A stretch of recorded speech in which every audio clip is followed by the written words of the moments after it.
Hello and welcome, it's Tim from Exotic Ginger. Today I'm going to be showing you my variegated tetrasperma cutting.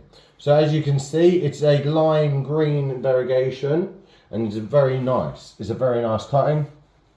So what I'm going to do today is I'm just going to explain how you look after this and also pot it up in front of you. So let's go into it. So this is called a monstera tetrasperma variegata. You could call it a urea or you could call it a lime, depending on what your preference is. These plants love indirect sunlight, so basically a south-facing wall, a south-facing window, back a few feet from a south-facing window. That's the best place for this particular plant. Well, the actual watering routine, I would never tell you what to water, but basically you want it to go drier than most plants, so that you so basically it's as dry as possible without it wilting and everything, because this plant is very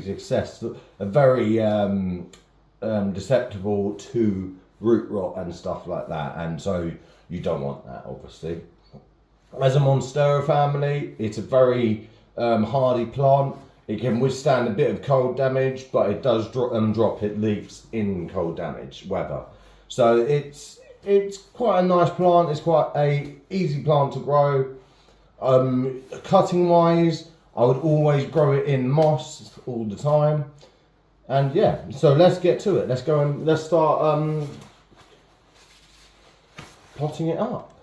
All right. So what I'm going to do first is, as you can see here, I'm going to take the moss out because we don't want all of that moss in there, and the moss and perlite. And then, as you can see, that's already taken out a root. So I want to be very careful and just give it a little pull, wiggle it a tiny bit, just so you get most of it out. So then what you want to do is you don't want to have all of this moss on it while it's in the soil, because that would be bad for the plant. It'll give it root rot, and you just want to gently just remove as much of that as possible. So as you can see I'm being very gentle. It also allows you to see if you've got any root rot there or anything like that. So as you can see, being very gentle. That's connected to a root, so I'm just rolling it in my hands just to get all of that stuff out. Give it a shake. Okay, so you can have a bit of moss in there. It would be good to keep a bit of moss on it because it keeps the moisture and everything. You just don't want to water it as much as you would do normally. So let's keep all of that moss out. All right. So now that I've done that, I'm going to give it a bit of a water just to get the rest of the moss out, and then I'll be back. Okay.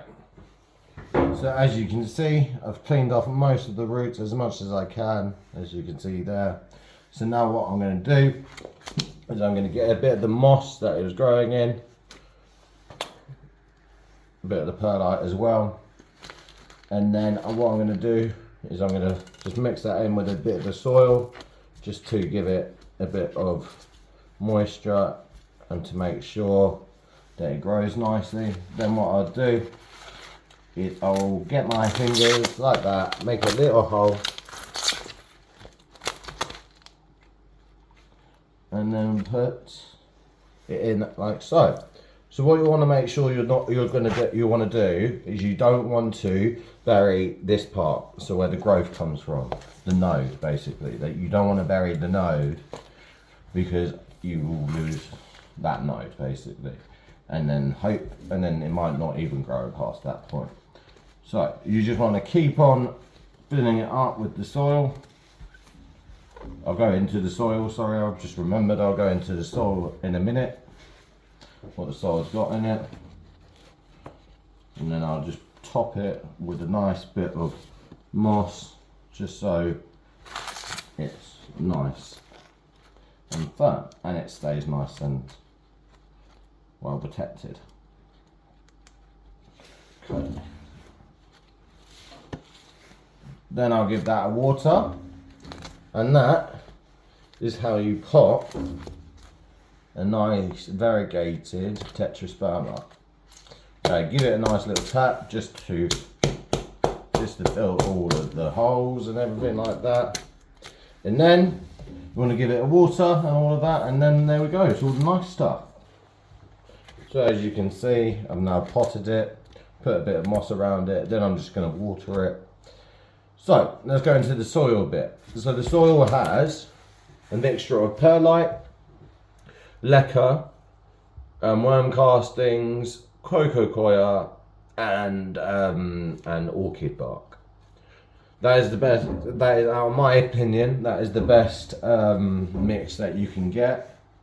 And we do sell it as well. It is the best mix you can get, I believe, for these for aroids basically. But as you can see, if you hopefully you can, there's a nice variegated leaf. I will be selling some of these. Please let me know if you want to see it. Thank you for watching. Please subscribe, like and comment and all of that type of stuff. And I'll see you on my next video. Thank you.